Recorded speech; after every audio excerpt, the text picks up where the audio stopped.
బాలింతలు వీరికి ఎటువంటి ఇబ్బంది కలగకుండా ప్రోటోకాల్ లైన్స్ నుంచి కానీ వేరేగా కానీ లైన్ నుంచి వారిని విడిగా తీసుకొచ్చి వారికి ఎటువంటి అసౌకర్యం కలగకుండా దర్శనం చేయించే ఏర్పాట్లు కూడా విస్తృతంగా జరుగుతున్నాయి. ఇంకా భక్తుల కోసం ఎటువంటి లా అండ్ ఆర్డర్ వాళ్ళు కూడా వాళ్ళ పోలీస్ డిపార్ట్మెంట్ నుంచి ఎక్కువ మందిని డిప్యూట్ చేస్తున్నారు ప్రతి సంవత్సరం కన్నా. ఇంకా ముఖ్యమైన మనకు కావాల్సింది శానిటేషన్. ఆ శానిటేషన్ కి జీవీఎంసీ వారిని కలవటం జరిగింది. మన కమిషనర్ జీవీఎంసీ వారు వారి శాఖ నుంచి మనకి పూర్తి సహాయ సహకారాలు అందిస్తా ఉన్నారు. చెత్తను ఏ రోజుకి ఆ రోజు తీసుకెళ్ళిపోవటము, నీట్ గా ఉంచటం, రోడ్లు, ప్రెమిసెస్లు, పార్కింగ్ యార్డ్ ఇవన్నీ కూడా నీట్ గా ఉంచేట్టు చేస్తామని చెప్పారు. మొన్నే వారు మీటింగ్ పెట్టుకున్నారు. ఆ మీటింగ్ లో నిన్న వారు తెలియజేయటం అయింది.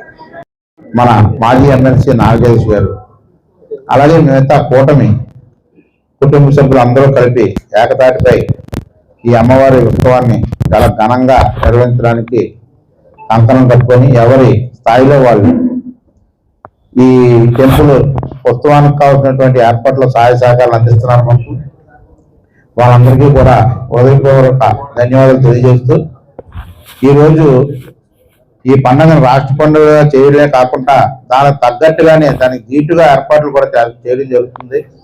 మనకు చుట్టుపక్కల గతంలో రోడ్డు ఒకటే ఉండేది. ఈ రోజు దాన్ని 4 రోడ్ల కింద అనుసంధానం చేయడం జరిగింది. ఇది మన మరడితల్లి గుడి దగ్గర నుంచి బైపాస్ రోడ్డు వరకు, అలాగే అక్కడ రాణిగారి పోతం దగ్గర నుంచి పూర్వమాల రోడ్డుకి, మళ్ళీ పూర్వమాల రోడ్డు నుంచి మన మరడితల్లి గుడికి, అలాగే మన ఇక్కడ మన సంతబైలు రోడ్ నుంచి మన బైపాస్ రోడ్డుకి, ఇలా 4 రోడ్లని మన 1 కోటి రూపాయలతో నిధులతో రామకృష్ణ గారు జీవీఎంసీ వారి సహకారంతో ఈరోజు ఈ రోడ్లన్నీ కూడా డెవలప్ చేయడం జరిగింది. ఎందుకంటే ఎక్కడా కూడా భక్తులు వచ్చి 4 రోడ్లు కూడా మనకి ప్రశాంతంగా ఉంటే భక్తులు సింపుల్ గా లోపలికి వచ్చి మళ్ళీ దర్శనం చేసుకొని బయటకు వెళ్ళిపోయే విధంగా మన రోడ్లన్నీ కూడా తీర్చిదిద్దాం. అలాగే లోపల మనకు ముఖ్యంగా ఏంటంటే ఈ లోపల ఉన్నటువంటి రైతులు మనకు పూర్తి సహాయ సహకారాలు ప్రతి సంవత్సరం అందిస్తారు. వాళ్ళకి కావాల్సినటువంటి భక్తులకు కావాల్సినటువంటి వాటర్ కానీ వంటలు ఇక్కడ మనకి ఏంటంటే భక్తులు ఇక్కడికి వచ్చి ఉదయం వచ్చి వంటలు చేసుకొని వాళ్ళు భోజనం చేసి అమ్మవారిని దర్శించుకొని మళ్ళీ సాయంకాలం ఇక్కడ ఉండి ఇంటికి వెళ్ళడం ఆనవాయితీ మన టెంపుల్కి.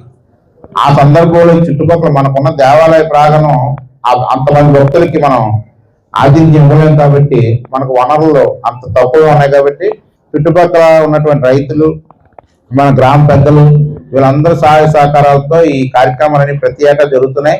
అలాగే ఈ సంవత్సరం ఇంకా విస్తృతంగా జరగడానికి వాళ్ళందరూ సహాయ సహకారాలు కోరం. వాళ్ళు వెంటనే కూడా స్పందించి వాళ్ళ స్థాయిలో మనకి సాయం చేయడానికి పూర్తిగా సమ్మతించి వాళ్ళందరూ కూడా ఉచిత పార్కింగ్లు కానీ లేకపోతే ఇటువైపు కానీ అటువైపు కానీ ఉచిత పార్కింగ్లు, అలాగే వాళ్ళకి మంచినీళ్ళు వచ్చిన రైతు భక్తులకి పాకలు కట్టి వాళ్ళకి ఇవ్వడం కానీ లేకపోతే వాళ్ళకి మంచినీళ్ళు సప్లై కానీ వంటకి కావాల్సినటువంటి వాళ్ళకి ఎటువంటి అసౌకర్యం కలగకుండా బయట ఇచ్చినారు కాబట్టి వాళ్ళకి అన్ని సహాయ సహకారాలు అందించడానికి అందరూ కూడా ముందుకు వచ్చి ఉన్నారు. వాళ్ళందరికీ కూడా ప్రత్యేకమైన ధన్యవాదాలు తెలియజేస్తున్నాం.